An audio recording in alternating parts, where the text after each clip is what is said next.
ಚಲನಚಿತ್ರ ಅತ್ಯಂತ ಸುಂದರವಾಗಿ ನೈಜ ಕಥೆಯ ಆಧಾರದ ಮೇಲೆ ಜನಮನವನ್ನು ಮುಟ್ಲಿ, ಜನಮನ ಇದನ್ನು ನೋಡಿ ತಣಿಸಿ ಜೀವನ ತಿದ್ದಿಕೊಂಡು ಮಾರ್ಗದರ್ಶನ ಮಾಡಲಿ ಅಂತ ಹೃದಯ ಹಾರೈಸ್ತೇವೆ. ವಿಶೇಷವಾಗಿ ಇದರ ಬಗ್ಗೆ ಹೇಳಬೇಕು ಅಂದರೆ, ನಮ್ಮ ಮೂರ್ತಿ ಬಹಳ ವರ್ಷಗಳಿಂದ ನಮ್ಮ ಮಠದ ನಮ್ಮ ಸಂಪರ್ಕದಲ್ಲಿದ್ದಾರೆ. ಆತ ಸರಳ, ಸಹಜೀವಿ, ದುರಹಂಕಾರಿ ಅಲ್ಲ, ಎಲ್ಲರೊಂದಿಗೆ ಪ್ರೇಮಿರ್ತಕ್ಕಂಥ ವ್ಯಕ್ತಿ.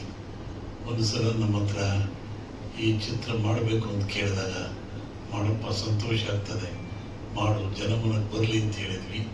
ಇವತ್ತು ಮಾಡಲು ಮತ್ತು ನಮ್ಮ ಕೈಯಲ್ಲಿ ಲಾಂಛನ ಮಾಡಿಸಿದ್ದು ನಮಗಂತೂ ಅತ್ಯಂತ ಬಹಳ ಸಂತೋಷ.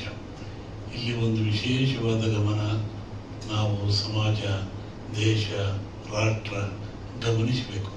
ಏಕೆಂದರೆ ಸಾವಿರಾರು ವರ್ಷಗಳಿಂದ, ಶತಮಾನಗಳಿಂದ ಯಾರನ್ನು ನಾವು ದೂರ ಇಟ್ವಿ, ಯಾರನ್ನವರ ದೂರ ತಡೆದ್ವಿ, ಯಾರು ಯಾವುದಕ್ಕೂ ಯೋಗ್ಯರಲ್ಲ ಅಂದ್ಕೊಂಡ್ವಿ, ಅಂಥ ಸಮಾಜದ ಬಂದಂಥ ವ್ಯಕ್ತಿ ಇವತ್ತು ಬಹಳ ದೊಡ್ಡ ಕೆಲಸ ಮಾಡಿ ಸಮಾಜ ಮುಂಚೂಣಿಗಳಿದ್ದಾರೆ. ಅಂದರೆ ಇದಕ್ಕೆಲ್ಲರೂ ಬೆತ್ತಟ್ಟಬೇಕು, ಎಲ್ಲರೂ ಆಶೀರ್ವಾದ ಮಾಡಬೇಕು, ಹಾರೈಸಬೇಕು.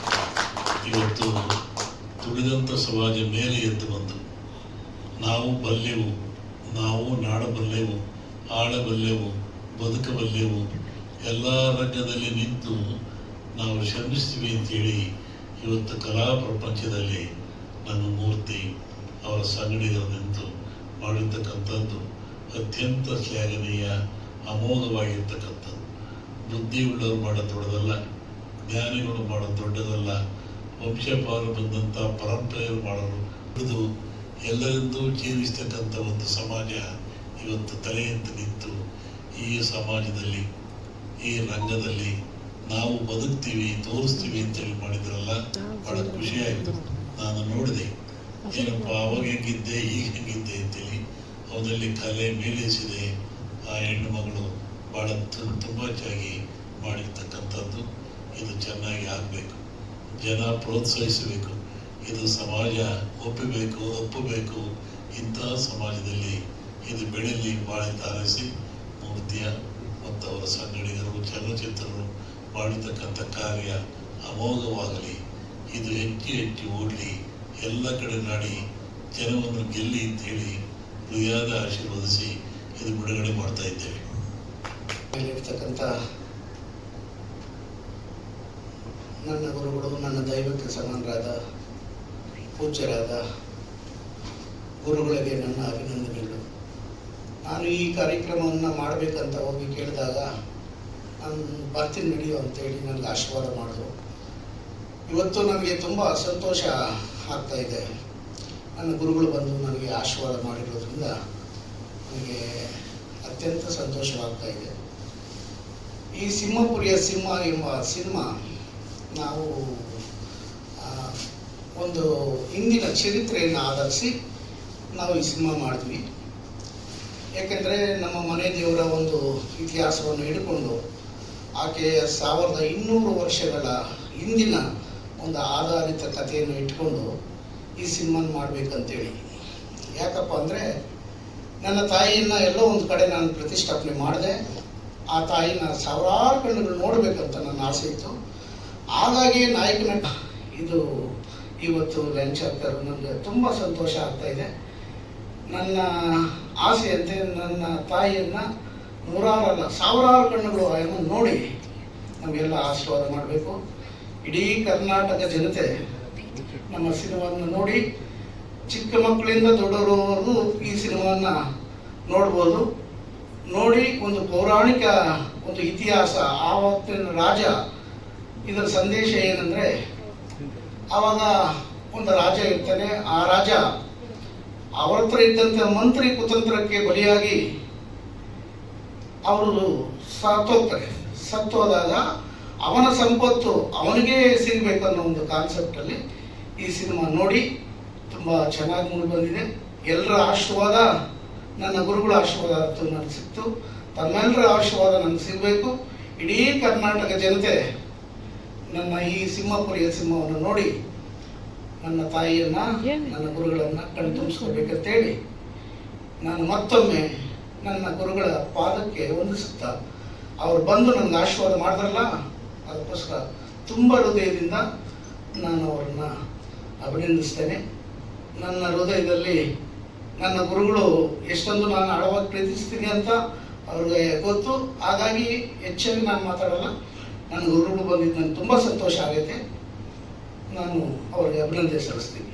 ಈ ಸಿನಿಮಾನ ಎಲ್ಲರೂ ನೋಡಿ ಆನಂದಿಸಿ. ಡ್ಯಾನ್ಸ್ ಮಾಸ್ಟರ್ ಅವನು ವೇದಿಕೆ ಮೇಲೆ ಕರಿಬೇಕು. ಬನ್ನಿ ಕೊಟ್ಟು ಇಷ್ಟು ದೂರ ಬಂದಿದ್ದೀರಾ, ನಮ್ಮ ಚಿತ್ರಕ್ಕೆ, ನಮ್ಮ ಚಿತ್ರತಂಡಕ್ಕೆ ಆಶೀರ್ವಾದ ಮಾಡಕ್ ಬಂದಿದ್ದೀರಾ. ನಿಮಗೆ ನಮ್ಮ ಚಿತ್ರತಂಡದಿಂದ ತುಂಬ ಹೃದಯದ ಅಭಿನಂದನೆಗಳು. ತುಂಬಾ ಖುಷಿ ಆಗ್ತದೆ, ಯಾಕಂದ್ರೆ ಸಿಂಹಪುರಿಯ ಸಿಂಹ ಬಂದು ಒಂದು ಆಲ್ಮೋಸ್ಟ್ 1 ಡಿಕೇಡ್ ಆಯ್ತು ಅಂತಾನೆ ಹೇಳಕ್ ಇಷ್ಟಪಡ್ತೀನಿ. ಈ ಸಿನಿಮಾ ಬಜೆಟ್ ನಿಮ್ಗೆ ಟ್ರೈಲರ್ ಅಲ್ಲಾಗ್ಲಿ ಸಾಂಗ್ಸ್ ಅಲ್ಲಾಗ್ಲಿ ಎದ್ದು ಕಾಣಿಸ್ತಾ ಇದೆ. ತುಂಬಾ ತುಂಬಾ ರೆಸ್ಟ್ರಿಕ್ಷನ್ಸ್, ತುಂಬಾ ರೆಸ್ಟ್ರಿಕ್ಷನ್ಸ್ ಬಂತು, ತುಂಬಾ ಪ್ರಾಬ್ಲಮ್ಸ್ ಆಯ್ತು ನಮ್ಮ ಪ್ರೊಡ್ಯೂಸರ್ಗೆ. ಈ ಸಿನಿಮಾ ಮುಂಚೆ ಶುರು ಮಾಡಿದಾಗ ಬಜೆಟ್ ಶೂಟ್ ಅಪ್ ಆಯ್ತು. ನಾನು ಒಬ್ರು ನಿರ್ಮಾಪಕಿ ಹಾಗೆ ನಟಿ ಆಗಿರೋದ್ರಿಂದ ನನಗೆ ನಿರ್ಮಾಪಕಿ ಆದ್ಮೇಲೆ ಗೊತ್ತಾಯ್ತು ಬಜೆಟ್ ಅಂದ್ರೆ ಏನು ಸಿನಿಮಾದು ಅಂತ ಹೇಳ್ಬಿಟ್ಟು. ಬಜೆಟ್ ಶೂಟ್ ಅಪ್ ಆಯ್ತು, 10 ರೂಪಾಯಿ ಇರೋ ಕಡೆ 100 ರೂಪಾಯಿ ಆಯ್ತು. ಆದ್ರೂ ಆ ಮನುಷ್ಯ ಬಿಡ್ಲಿಲ್ಲ. ಅವ್ರು ಒಂದ್ ಮಾತು ಹೇಳಿದ್ರು, ನಾನ್ ಯಾಕೆ ಈ ಸಿನಿಮಾದಲ್ಲಿ ನಾಯಕ ನಟನಾಗಿ ಅಭಿನಯಿಸಿದೀನಿ ಅಂತ ಹೇಳಿ. ಅವರು ಆ ದೇವಿನ ತೋರ್ಸೋದಕ್ಕೆ, ಆ ತಾಯಿನ ತೋರ್ಸೋದಕ್ಕೆ, ಅವ್ರಿಗೆ ಅದೇನೋ ಹೇಳ್ತಾರೆ, ಕೇಳಕ್ ಹೋದಾಗ ಅವರೇ ನಾಯಕ ನಟನಾಗಿ ಅಭಿನಯಿಸ್ಬೇಕು ಅಂತ ಹೇಳ್ಬಿಟ್ಟು ಅವ್ರ ಕಡೆಯಿಂದ ಒಂದು ಇಂಟಿಮೇಶನ್ ಬಂತು ದೇವ್ರ ಕಡೆಯಿಂದ. ಸೊ ಹಾಗಾಗಿ ಆ ರೀಸನ್ಗೆ ಅವರೇ ನಾಯಕ ನಟನಾಗಿ ಅಭಿನಯಿಸಿದ್ದಾರೆ. ಸೊ ಇಷ್ಟೆಲ್ಲ ಕಷ್ಟಗಳ ಮುಖಾಂತರನು ಅವರು ಇವತ್ತು ಸಿನಿಮಾ ರಿಲೀಸ್ ಮಾಡ್ತಿದ್ದಾರೆ ತುಂಬಾ ವರ್ಷಗಳಾದ್ಮೇಲೆ. ಇದು ತುಂಬಾ ಖುಷಿ ತರುವಂತ ವಿಷಯ.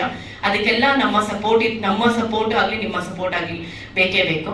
ಆಮೇಲೆ ನನಗೆ ತುಂಬಾ ಜನ ಫೋನ್ ಮಾಡ್ತಿದ್ರು, ಮೆಸೇಜಸ್ ಮಾಡ್ತಾ ಇದ್ರು, ಮೇಡಮ್ ಏನ್ ಮೇಡಮ್ ನೀವು ಈ ಸಿನಿಮಾದಲ್ಲಿ ಆಕ್ಟ್ ಮಾಡಿದಿರಾ, ಏನು ಯಾಕೆ ಅಂತೆಲ್ಲ ಕೇಳ್ತಾ ಇದ್ರು. ಸರ್ 15 ವರ್ಷ ಆಯ್ತು ನಾನು ಇಂಡಸ್ಟ್ರಿಗೆ ಬಂದು. ನಾನು ಹಸ್ಬಿರೋ ಕಲಾವಿದೆ. ನಾನು ದಯವಿಟ್ಟು ಇದನ್ನ ಫೋಕಸ್ ಮಾಡಿ ನೋಡ್ಕೊಡಿ. ನಾನು ತುಂಬಾ ಹಸ್ಬಿರೋ ಕಲಾವಿದೆ. 15 ವರ್ಷ ಆದ್ರೂ ನನಗೆ ಒಂದು ಬ್ರೇಕು ಇಂಡಸ್ಟ್ರಿ ಸಿಕ್ಕಿಲ್ಲ. ನನಗೆ ಅಂತ ಬರೋ ಸಿನಿಮಾಗಳನ್ನ ನಾನು ಯಾವ್ದು ತಳ್ಳಲ್ಲ ಸರ್. ಯಾಕಂದ್ರೆ ಹಸ್ಬಿರೋ ಕಲಾವಿದಗೆ ಚಿತ್ರಾನ್ನ ಕೊಟ್ರು ಸರಿ, ಬಿರಿಯಾನಿ ಕೊಟ್ರೆ ಇನ್ನೂ ಖುಷಿ, ಹೊಟ್ಟೆ ತುಂಬಾ ತಿಂತೀನಿ. ಯಾವ ಸಿನಿಮಾಗಳು ಬಂದ್ರು ಒಂದು ಬಜೆಟ್ ಪ್ರಾಬ್ಲಮ್ ಆಗುತ್ತೆ, ಇಲ್ಲಾಂದ್ರೆ ಡೇಟ್ಸ್ ಪ್ರಾಬ್ಲಮ್ ಆಗುತ್ತೆ, ಇಲ್ಲ ಹೊಸಬ್ರಿಗೆ ಸಿನಿಮಾ ಮಾಡೋದೇ ಗೊತ್ತಿರಲ್ಲ. ಸೊ ಇಷ್ಟೆಲ್ಲ ಒಂದು ಪ್ರಾಬ್ಲಮ್ಸ್ ಇದ್ರು ನಾನು ಸಾಲ್ವ್ ಮಾಡ್ಕೊಂಡು ನಾನು ಸಿನಿಮಾ ಮಾಡ್ತೀನಿ ಅಂತ ಕಲಾವಿದೆ ನಾನು. ಸೊ ಆ ಒಂದು ಮೈಂಡ್ ಸೆಟ್ ಇರಬೇಕಾದ್ರೆ ನನಗೆ ಸಿಕ್ಕಿದ ಸಿನಿಮಾ ಸಿಂಹಪುರಿಯ ಸಿಂಹ. ನಾನು ಓಕೆ ಅಂದೆ, ಸರ್ ಐ ಡೂ ಇಟ್. ನಾನೊಬ್ಳು ಕಲಾವಿದೆ, ನಾನು ಅವ್ರ ಜೊತೆ ಮಾಡಲ್ಲ, ಇವ್ರ ಜೊತೆ ಮಾಡಲ್ಲ, ಆ ಪಾತ್ರ ಮಾಡಲ್ಲ, ಈ ಪಾತ್ರ ಮಾಡಲ್ಲ ಅಂತ ಹೇಳಿದ್ರೆ ನಾನು ಕಲಾವಿದೆ ಆಗಕ್ಕೆ ಲಾಯಕ್ಕೆ ಇಲ್ಲ. ಫಸ್ಟ್ ಆಫ್ ಆಲ್ ನಾನು ಆಕ್ಟ್ರೆಸ್ ಆಗಕ್ಕೆ ಲಾಯಕ್ಕಿಲ್ಲ. ಅಂಡ್ ಹೇಳ್ಬೇಕು ಅಂದ್ರೆ ನಮ್ಮ ಪ್ರೊಡ್ಯೂಸರ್ ಅನ್ನದಾತರು, ನಾನು ಇಷ್ಟು ಸಿನಿಮಾಗಳಲ್ಲಿ 27 ಸಿನಿಮಾ ಮಾಡಿದ್ದೀನಿ. ಇಷ್ಟು ಸಿನಿಮಾದಲ್ಲಿ ನಾನು ಏನ್ ಪೇಮೆಂಟ್ ತಗೊಂಡು ಇದೊಂದೇ ಸಿನಿಮಾದಲ್ಲಿ ಆ ಪೇಮೆಂಟ್ ಅವ್ರು ನನಗೆ ಕೊಟ್ರು. 4-5 ಸಿನಿಮಾ ಪೇಮೆಂಟ್ ಇದೊಂದು ಸಿನಿಮಾದಲ್ಲಿ ನನಗೆ ಕೊಟ್ರು. ಆಕ್ಚುಲಿ ಅಲ್ಲ, ಅವ್ರ ಜೊತೆ ಆಕ್ಟ್ ಮಾಡೋದಕ್ಕೆ ಕನ್ವಿನ್ಸ್ ಮಾಡಿದ್ರು ಅಂತಲ್ಲ ಹೇಳ್ತಾ ಇರೋದು, ಯಾಕಂದ್ರೆ ಆ ಟೈಮಲ್ಲಿ ಆ ಕಷ್ಟದಲ್ಲಿ ಅವ್ರು ನಮಗೆ ಸಹಾಯ ಮಾಡಿದ್ರು. ಸೊ ಇದೊಂದು ಕ್ಲಾರಿಟಿ ಕೊಡ್ತೀನಿ, ಯಾಕಂದ್ರೆ ನಂಗೆ ತುಂಬಾ ಟ್ರೋಲ್ಸ್ ಬರ್ತಿದೆ, ಸಿಕ್ಕಾಪಟ್ಟೆ ಟ್ರೋಲ್ಸ್ ಆಗಲಿ ಎಲ್ಲ ಮೆಸೇಜಸ್ ಆಗಿ ಬರ್ತಿದೆ. ಎಲ್ಲೋ ಒಂದ್ ಕಡೆ ಭರವಸೆ ಸರ್. ಏನಂತ ಹೇಳಿದ್ರೆ, ಯಾವ್ದಾದ್ರೂ ಒಂದು ಸಿನಿಮಾ ನನಗೆ ಯಾವ ರೀತಿಯಿಂದ ನಾನು ಬ್ರೇಕ್ ಕೊಡಬಹುದಾ, ಒಂದು ರಾಜಾಹುಲಿ ತರ, ಒಂದು ಶಕ್ತಿ ತರ, ಒಂದು ರಾಗಿಣಿ IPS ತರ, ಈ ತರ ಒಂದು ನನಗೆ ಬ್ರೇಕ್ ಸಿಗ್ಬಹುದು ಅನ್ನೋ ಒಂದು ಚಿಕ್ಕ ಕನಸು ನನಗಷ್ಟೇ. ಅದೇ ರೀಸನ್ ಇಂದ ನಾನು ಬರ ಯಾವ ಸಿನಿಮಾನು ಬಿಡಲ್ಲ. ಸೆಕೆಂಡ್ ಥಿಂಗ್, ಫೈನಲ್ ಥಿಂಗ್ ನಾನು ಏನ್ ಹೇಳಕ್ ಇಷ್ಟಪಡ್ತೀನಿ ಅಂದ್ರೆ, ರೀಸೆಂಟ್ ಆಗಿ ರಾಜ್ವಿ ಶೆಟ್ಟಿ ಸರ್ ಒಂದು ಮಾತು ಹೇಳಿದ್ರು, ಸಿನಿಮಾಗೆ ಬೇಕಾಗಿರೋದು ಕಂಟೆಂಟ್, ಆಕಾರ ಆಗ್ಲಿ ವಿಕಾರ ಆಗ್ಲಿ ಅಲ್ಲ. ಆಕಾರ ವಿಕಾರ ನೋಡ್ಕೊಂಡಿದ್ರೆ ಇವತ್ತು ತಿಥಿ ಗಿನ್ನಿಸ್ ವರ್ಲ್ಡ್ ರೆಕಾರ್ಡಿಂಗ್ ಸೇರ್ತಾ ಇರ್ಲಿಲ್ಲ, ಒಂದು ಮೊಟ್ಟೆ ಕತೆ ಲೆಜೆಂಡ್ ಆಗ್ತಾ ಇರ್ಲಿಲ್ಲ. ಸೊ ಅದನ್ನ ನಂಬಿರೋ ಕಲಾವಿದೆ ನಾನು. ಸೊ ಎಲ್ಲಾ ಕಲಾವಿದ್ರಿಗೂ ಅದನ್ನೇ ಹೇಳ್ತೀನಿ, ಅದೆಲ್ಲ ಟ್ರೋಲ್ ಪೇಜಸ್ಗೂ ಅದನ್ನೇ ಹೇಳಕ್ ಇಷ್ಟಪಡ್ತೀನಿ. ಸರ್ ನೆಕ್ಸ್ಟ್ ಸಿನಿಮಾನು ಅಷ್ಟೇ, ಯಾರ ಜೊತೆ ಅಭಿನಯಿಸುವಂದ್ರೆ ಅಭಿನಯಿಸ್ತೀನಿ, ಯಾವ ಪಾತ್ರ ಕೊಟ್ಟರು ನಾನು ಮಾಡ್ತೀನಿ ಸರ್. ನನ್ಗೆ I am looking for the hopes and best ಅಷ್ಟೇ. Thank you sir, thank you so much. ನಗಾಡ್ಕೊಂಡಿರ್ತಾರೆ, ಖುಷಿ ಮಾಡ್ಕೊಂಡು ಹೇಳ್ಬೇಕು ಹಾಕೊಂಡು ಪ್ರೀತಿ ಮಾಡ್ತಾ ಇರ್ತಾರೆ ನಮ್ಮ ನಾಯಕರು. ಅವ್ರ ವಿರುದ್ಧ ನಾನು ಕಳೆದಾಕ ಕೂದಲ ಜೋರ್ ನಗು ಬರೋದು, ಈಗಪ್ಪ ಸ್ವಾಮಿ ಹೇಗೆ ನಿಮ್ಮ ಜಗಳ ಮಾಡ್ಲಿ ಅಂತೇಳಿ ಆ ಥರದ್ದು. ಇದು ನಾನು ಹೇಳ್ತಾ ಇದ್ದೆ, ನನ್ನ ಪ್ರಕಾಶ್ ರೈ ಬಂದ್ಬಿಟ್ಟು ನನ್ನ ಫ್ರೆಂಡು, ನಾನು ಹೇಳ್ತಾ ಇದ್ದೆ ಅವನಿಗಾದ್ರು ನೆನೆಸ್ಕೊತೀನಿ, ಅವ್ನು ನೆನೆಸ್ಕೊಂಡು ಇವತ್ತು ಜಗಳ ಮಾಡ್ತೀನಿ ಅಂತೇಳಿ. ಅಷ್ಟು ಚೆನ್ನಾಗಿ ತುಂಬಾ ಚೆನ್ನಾಗಿ ಮಾಡಿದ್ರು. ಅವ್ರು ಹೇಳಿದ್ದು ಒಂದು ಹಿಂದಿಂದು ಆಧುನಿಕ ಇದ್ರದ್ದು ಹಿಂದಿನ ಜನ್ಮದ್ದು ಈ ಜನ್ಮದ್ದು ಎಲ್ಲದು ತುಂಬಾ ಚೆನ್ನಾಗಿದೆ. ಒಳ್ಳೆ ಜಾಗಗಳಲ್ಲಿ ನಾವು ಶೂಟಿಂಗ್ಗಳು ತುಂಬಾ ಚೆನ್ನಾಗಿ ಮಾಡಿದ್ವಿ. ತುಂಬಾ ಒಳ್ಳೆಯ ಸಜ್ಜಾಗ, ನಮ್ಗೆ ಏನು ಬೇಜಾರಾಗ್ತಿರ್ಲಿಲ್ಲ. ಸರ್ ಎಲ್ಲಿ ಓಡೋಗೋದು ಮಾಡೋದು ಅಷ್ಟು ಚೆನ್ನಾಗಿತ್ತು. ಎಲ್ಲ ನಮ್ಮ ವರ್ಗ ಎಲ್ಲರೂ ಸೌಜನ್ಯ ಆಗಲಿ ಅವರಲ್ಲಿ ತುಂಬ ದೇ ಆರ್ ವೆರಿ ಹೆಲ್ಪ್ಫುಲ್. ಏನಿಲ್ಲ ಮಾಡಿದ್ದೀವಿ, ಈ ಜನ ಇದನ್ನು ಪ್ರೀತಿ ಮಾಡಲಿ, ನೋಡಲಿ, ನಮಗೆಲ್ರಿಗೂ ಒಂದು ಅವರ ಆಶೀರ್ವಾದ